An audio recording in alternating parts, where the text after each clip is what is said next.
Мен Акматбеков Канатбек Асылбекович 1964 жылкымын. 60тан өтүп калып, Кудай кааласа. Мен чоң атамдан үйрөнгөм да, чоң атамдын колунда чоңоюп калдым. Ал киши уста киши болчу. Эми биздики өзү негизи чоң атабыздан бир 6-7 ата чабат да ушу өнөр менен, кол өнөрчүлүк менен комуз, ээр, ошо кыргыздын ат жабыктарына, кыргыздын ушул комузга окшогон нерселердин баарын жасап, анан дайытам өзү шакек, аялдарга сепичка ушул сыяктуу нерселерди жасап эметкен экен. Наследственно ошолорду үйрөнүп калганбыз.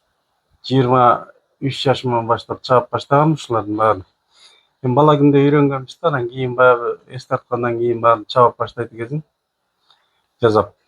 Анан азыркы күндө мен бул комуз менен ээрди жакшы өздөштүрүп үйрөнгөм.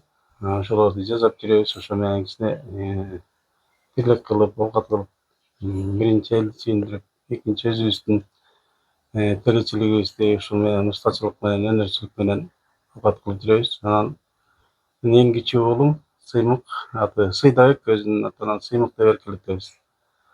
Анан ушул балам азыркы күндө үйрөнүп калды, комузду, ээрди үйрөнүп, анан атанын өнөрү деп ушул улантып жүрөт азыркы күндө.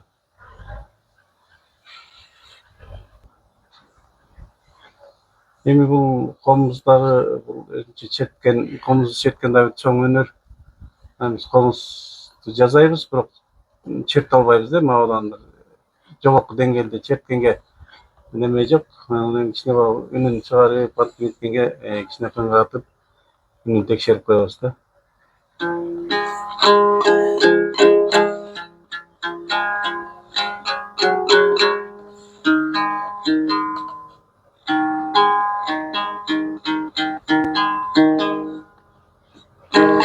Ошол үн текшергенге эле кичине эметебиз.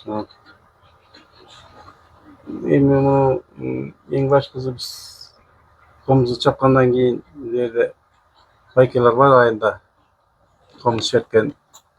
Анан ошолорго барып текшерип коебуз. Эми бул деле өнөр экен, комуз черткен деле. Комузду чапкандан кийин чертип койгон жакшы экен. Муну багында үйрөнбөй өттүрүк да. Азыр ушул комузду жасап атабыз. Эми жакшы эле баа беришип атат комузга азыркы күндө.